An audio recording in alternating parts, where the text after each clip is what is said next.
मनुष्य अक्सर क्या करते हैं ना, परमेश्वर को, दास को फटक से उसके ऊपर कोई भी गलती का गलत इल्जाम उन पर लगा देते हैं। इन्होंने तेल बेचा, पानी बेचा, ये गलत कर दिया, वो गलत कर दिया, फटक से इल्जाम लगा देता है। लेकिन पास्टर के साथ में जो लोग काम कर रहे हैं, वॉलंटियर हो और उनके आसपास जो भी व्यक्ति काम कर रहे हैं, उनकी ओर कभी ध्यान नहीं देता। सबसे पहले इस वीडियो को देखिए। पता लगा है कि कुछ वॉलंटियर्स लोगों से चेयर का 20 रुपए ले रहे हैं। मैं आपको एक बात कहना चाहता हूं, कोई भी इस मीटिंग में किसी भी चेयर का एक भी रुपए नहीं लेगा।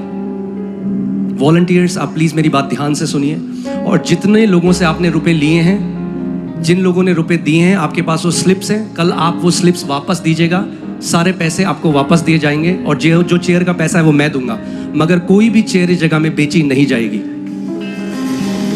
आपका जहां मन करता है आप वहां बैठिए। आपको चेयर में बैठने का मन करता है आप चेयर में बैठिए, आपको नीचे बैठने का मन करता है आप नीचे बैठिए, मगर प्रभु यीशु मसीह का सुसमाचार बेचा नहीं जा सकता। और अगर फिर भी आप करेंगे तो मैं वापस झारखंड नहीं आऊंगा। तो आपने सुन लिया इस मैसेज को। अंकित साजवान जी झारखंड पहुंचते प्रार्थना सभा के लिए। खुशी की बात है, अगर कोई प्रभु के दास हमारे इलाके में आ जाए, हमारे शहरों में क्रूसेड करे, प्रार्थना सभा करे, भाई साहब कितने आशीष बरकत हमारे जीवन में होता है, हमारे शहरों में।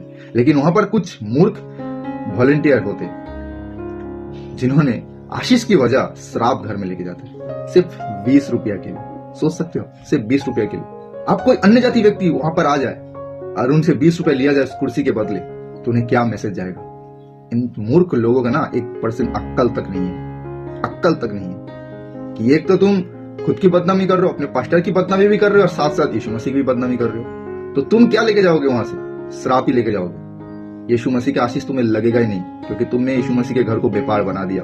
अब अगर बाइबल को पढ़ो, यूहन्ना अध्याय 2 उसके 13, 14, 15, 16 आयत, वहां पर भी व्यापारी लोग मंदिर में क्या कर रहा था ना, कबूतर बेच रहा था, भेड़ बेच रहा था, बेल बेच रहा था।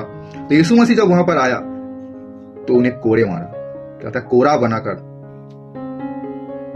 देखो, यीशु मसीह के भवन में हम जब जाते हैं ना, तो हमें बड़ा ध्यान रखना चाहिए कि हम क्या कर रहे हैं। हर चीजों में ध्यान रखना चाहिए। परमेश्वर के घर को आप व्यापार नहीं बना सकते।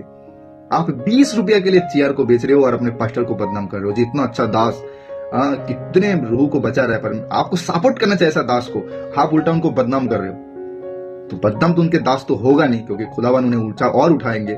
लेकिन जो एक काम कर रहा है ना, 20 रुपया के लिए भाई साहब परमेश्वर के भवन में जो है चेयर को बेच रहा है, भाई तुम तो श्राप ले ही जा रहे हो और अपने परिवार के ऊपर में श्राप लेके आ रहे हो। तो मैं आपको एक सलाह दूंगा भाई साहब, अगर वीडियो आप तक पहुंच रहा है, आपको चाहिए क्या, अभी जाए, अगर आपने जो गलती किया, जाके आप परमेश्वर के दास के पास जाकर माफी मांगे, प्रभु के आगे जाके माफी भी मांगे कि प्रभु मैंने ये गलती किया, तेरे दास को सपोर्ट करने के वजह मैंने उल्टा व्यापार किया, मुझे माफ कर, क्षमा कर। परमेश्वर आपको माफ करेंगे, नहीं तो श्राप आपके जीवन में सदा लगा रहेगा। ये बात याद रखना।